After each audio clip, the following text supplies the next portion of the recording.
ये तो हम किसी कॉज के लिए लड़ने जा रहे हैं और बुद्ध जी ने ज्ञान प्राप्ति के लिए अपना पूरा जीवन समर्पित उन्होंने कर दिया। जब उनको ज्ञान की प्राप्ति के लिए गए तो वो मरणासन अवस्थिति में पहुंच गए थे। तो हम लोग ऐसे लोग हैं कि अपने काम करने के लिए अगर मारने मरने की भी बात आती तो उसके लिए तैयार रहते हैं।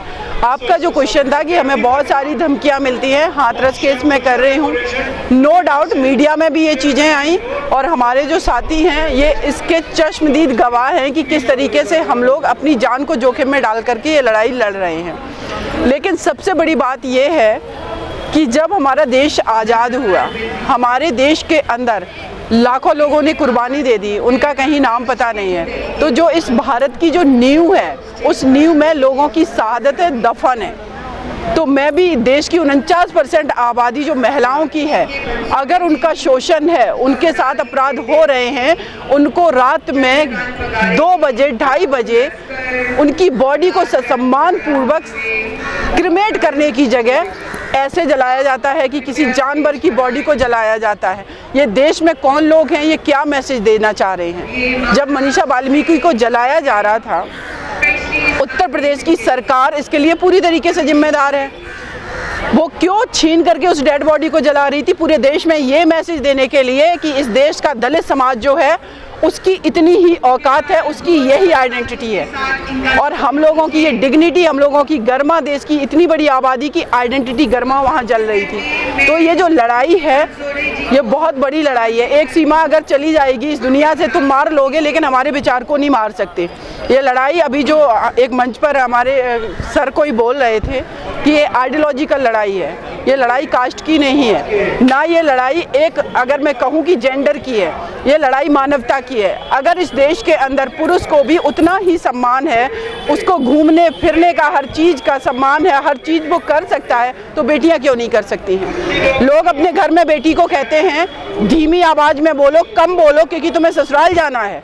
और वही जब सीमा वकालत करके 4 लोगों को फांसी चढ़ा देती है तो इस बेटी का सम्मान करे हो। क्या इस बेटी ने बिना लड़ाई किए, बिना बोले वहाँ तक पहुँच पाई होगी? लेकिन हम लोग अपने घर में अपनी बेटियों को नहीं बोलने दे रहे हैं। ये जो दोहरा करैक्टर है हम लोगों का है, ये भी कहीं ना कहीं रिस्पॉन्सिबल है ऐसे क्राइम के लिए। क्योंकि जिस दिन इस देश में अगर आपके घर का बेटा निकल रहा है और बेटी भी उसी संख्या में निकलना शुरू होगी और उसी आज़ादी के साथ, आधे क्राइम तो अपने आप रुक जाएंगे। जी, देखा जाए तो कहीं ना कहीं देश के अंदर आज़ादी से पहले जो है मनुस्मृति लागू थी और उस मनुस्मृति के आधार पे जो है ढोल गवार पशु शूद्र नारी सब ताड़न के अधिकारी, कहीं आज भी वही मनोवर्ती, वही मानसिकता लोगों के दिमाग में है। क्या कहेंगे ऐसे लोगों? आज मैं एक बात यहाँ पर आपके चैनल के माध्यम से कहना चाहती हूँ। हमारे घर में अब जो बच्चा पैदा होने वाला होगा उसको मनुस्मृति के बारे में नहीं पता है।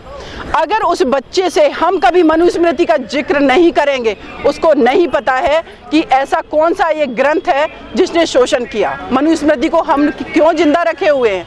हमारे डिस्कोर्स से मनुस्मृति खत्म होनी चाहिए और हमारे डिस्कोर्स में आना चाहिए भारत का संविधान। और जिस बच्चे को जिस दिन, क्योंकि आप अगर जिस चीज़ को जितना डिस्कशन का पार्ट बनाएंगे वो उतना ही एक्सेप्टेंस उसकी होगी, चाहे भले ही वो विरोधी विचार हो।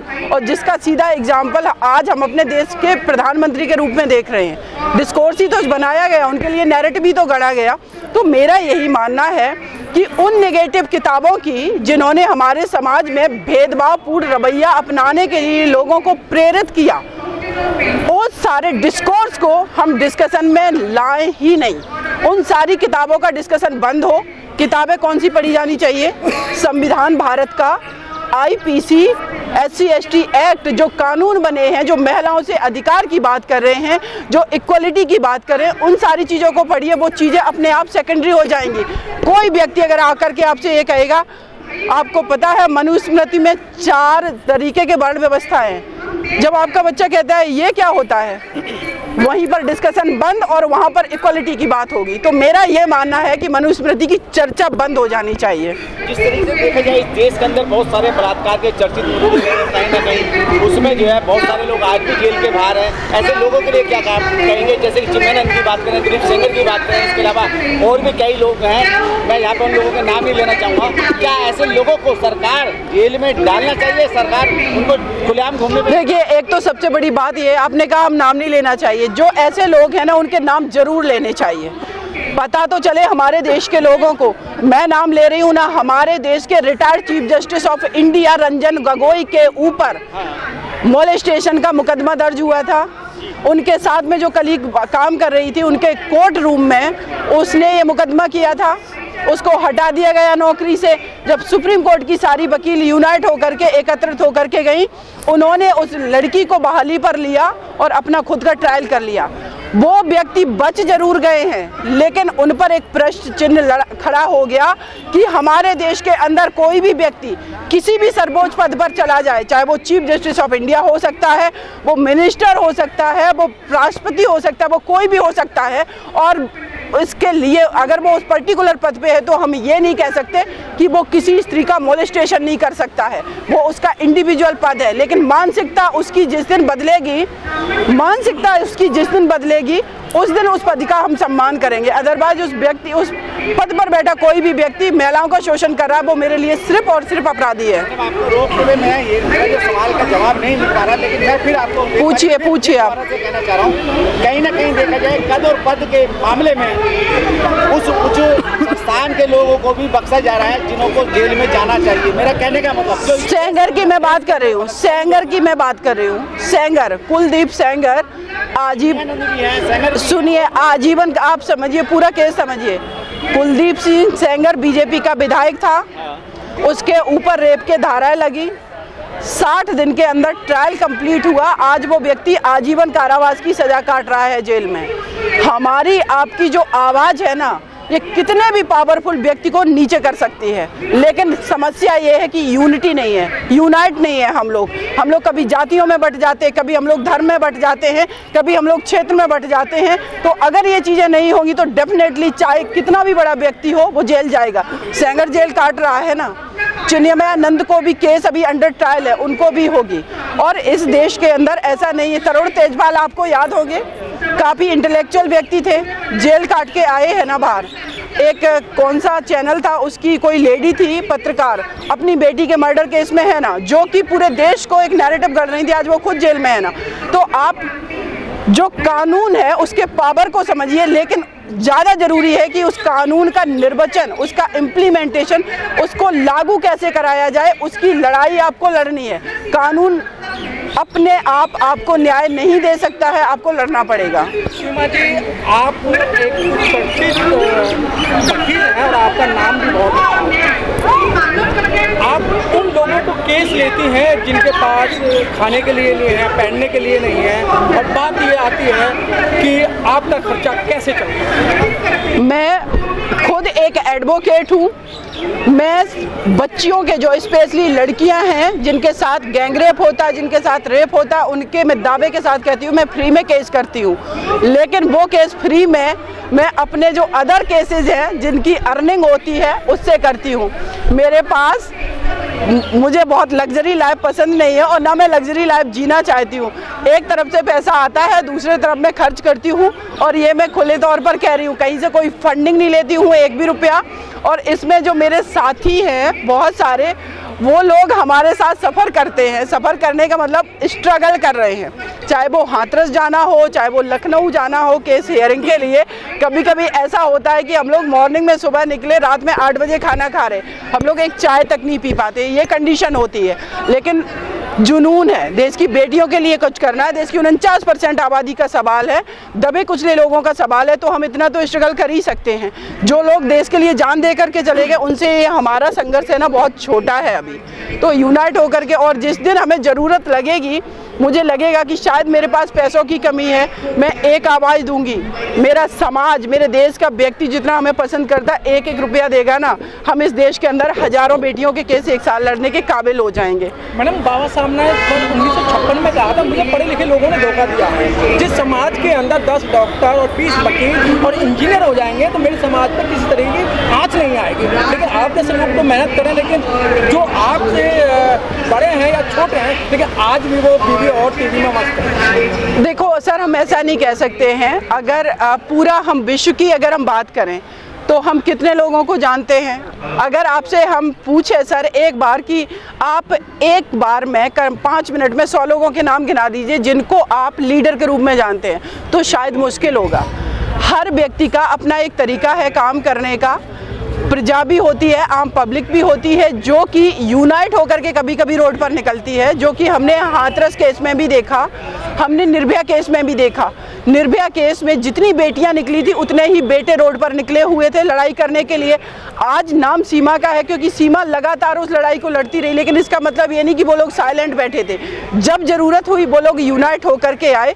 तो ऐसा नहीं है, अगर पारिवारिक व्यवहारिक जीवन में लोग पारिवारिक लाइफ जी रहे तो उनकी कुछ जिम्मेदारी है। और मेरा तो एक और मानना है कि अगर पारिवारिक लाइफ भी इंसान अपने घर में ठीक से जी रहा, अपने बच्चों को मेंटेन कर रहा है, बच्चों की प्रॉपर स्कूलिंग कर रहा है, अपनी बीवी के साथ उसके अच्छे रिलेशन हैं और वो किसी का नुकसान नहीं कर रहा है, इतना ही तो काफ़ी है।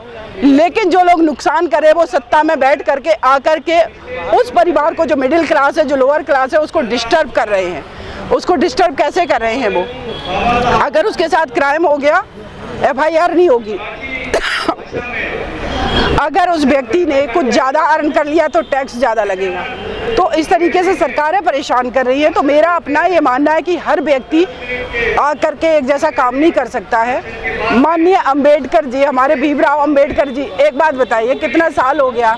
अभी हमने रिसेंटली उनकी ना पुण्यतिथि मनाई है। कितना साल हो गया इस दुनिया से जाए हुए? दूसरा अंबेडकर कोई क्यों पैदा नहीं हुआ? लास्ट में आखिर में चलते चलते हम चाहेंगे कि ये जानकारी जिस तरीके से देश के अंदर बलात्कार की घटनाएं बढ़ रही हैं बच्चों के साथ में किसी तरीके की मिसहैपनिंग होती है, उनको मदद की आवश्यकता होती है, तो सबसे बड़ा स्टेप क्या होना चाहिए? ऐसे एक संदेश के माध्यम से हम जानना चाहते हैं कि देश और दुनिया के लोगों को पता लगे कि फर्स्ट स्टेप क्या करना है। देखिए सर, हमें 2 एंगल पर काम करने की ज़रूरत है। एक तो है कि क्राइम अगर हो गया तो आपके क्या अधिकार हैं, क्या आपके स्टेप्स होने चाहिए। दूसरा, क्राइम ना हो उसके लिए क्या करना चाहिए। हमारे देश के अंदर ज़्यादा काम जो है वो इस चीज़ पर हो रहा है कि अगर कोई क्राइम हो गया और वो मुद्दा बन गया तो FIR कराना या 2-3 महीने 4 महीने में चार्जशीट फाइल करना, फिर 2-3 साल केस ट्रायल में रहेगा, उसके बाद वो डिसाइड होते 10-15 साल लगेंगे। जिसको मैं मानती हूँ कि ये जो हमारा डिलीवर सिस्टम है ये बहुत ही पुअर है हमारे देश का जुडिशरी का। लेकिन उससे ज़्यादा आवश्यक है हमें काम करना इस चीज़ पर कि क्राइम को कैसा रोका जाए।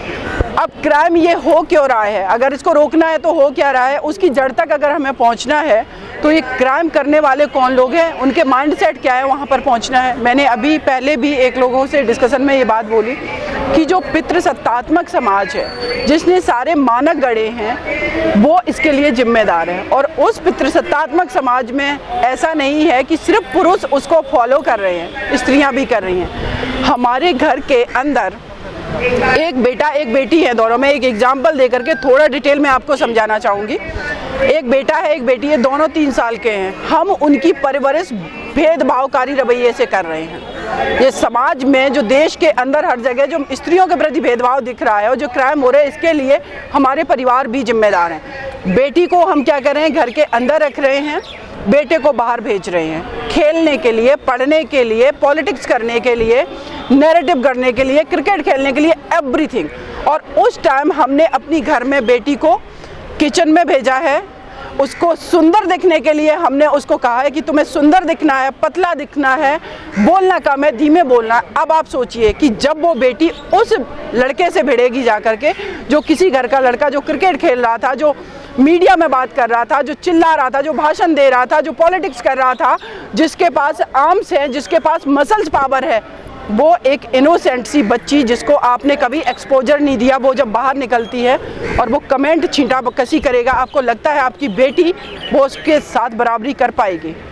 जिस दिन इक्वल तरीके से हमारे अपने घर में बेटियां, चाहे वो खाने के मामले में हो, चाहे घूमने के मामले में हो, पढ़ाई के मामले में हो, उस लड़ती हुई बेटी को आप पसंद करो ना। जिस तरीके से आपका बेटा मार करके आता है तो बाप कहता है कि मेरा बेटा बड़ा हो गया, बेटी को हमेशा क्यों छोटा रखना चाहते हो। तो जिस दिन आपने उस बेटी की अपब्रिंगिंग भी वैसी ही कर दी, मैं दावे के साथ कहती हूँ, जो गीता फोगाट, बबीता फोगाट जैसी बहनें हैं ना, जो लड़कों को कुश्ती में हराती थी, हमारी बेटियां ऐसे हराएंगी, कोई इस बच्ची का रेप नहीं कर सकता। और अगर करेगा तो उसके बाद फिर कानून है। लेकिन हम अपने घरों में ऐसा कर रहे हैं, और ऐसा कर क्यों रहे हैं? क्योंकि पूरा सिस्टम ही हमने स्त्रियों के शोषण पर बना रखा है। आज एक व्यक्ति शराब पी करके अगर रिक्शे वाला गया घर में, अपनी बीवी को एक थप्पड़ मारता है, और वो बीवी इतनी डिपेंडेंट है कि 2 बच्चों को लेकर के कहाँ जाएगी अगर उसका हस्बैंड उसको साथ नहीं रखेगा। इसको पीटना पसंद कर रही है, पिटना पसंद कर रही है। कल को उस बच्ची के साथ कोई रेप कर देता है तो उसका फादर बोलेगा कि दूसरा व्यक्ति कह रहा है तुम 10 लाख रुपए ले लो, आवाज़ नहीं उठाना। स्त्री कभी तैयार नहीं होती, पुरुष तैयार हो जा रहा है। ऐसे मेरे पास केस है, एक ललितपुर का केस है, 50 लाख रुपए उस अपराधी ने ऑफर किए, बाप बयान दे नहीं जा रहा है, और मदर अकेली संघर्ष करके अपनी बेटी के न्याय के लिए लड़ रही है। तो ये जब सारी चीज़ें परिवर्तित होंगी, हम अपनी बेटियों को इक्वल तरीके से लड़ना, भिड़ना, जूझना सिखाएंगे, उनको हर तरीके से वो अधिकार देंगे जो बेटों को दिए हैं, ये खत्म हो जाएगा। लेकिन फिर भी मैं कहूँगी कि कुछ इस तरीके की मानसिक प्रवृत्ति के लोग होते हैं जो अपराध करते हैं, तो फिर उनके लिए कानून है। और फिर जो कानून है वहाँ पर हम लोग अगर अवेयर होंगे तो डेफिनेटली टाइम पर FIR भी दर्ज होगी, टाइम पर चार्जशीट भी फाइल होगी, और केस भी जल्दी डिसाइड होगा। कुछ भी इम्पॉसिबल नहीं होगा। तो मैं यही कहूँगी कि अपने घर की बेटियों को इक्वल तरीके से सशक्त बनाइए। कानून बाद में आता है, पहले आते हैं माता पिता, हमारा परिवार और बुद्ध दहलीज, वहाँ पर स्ट्रांग होना उसका बहुत ज़रूरी है। Thank you so much.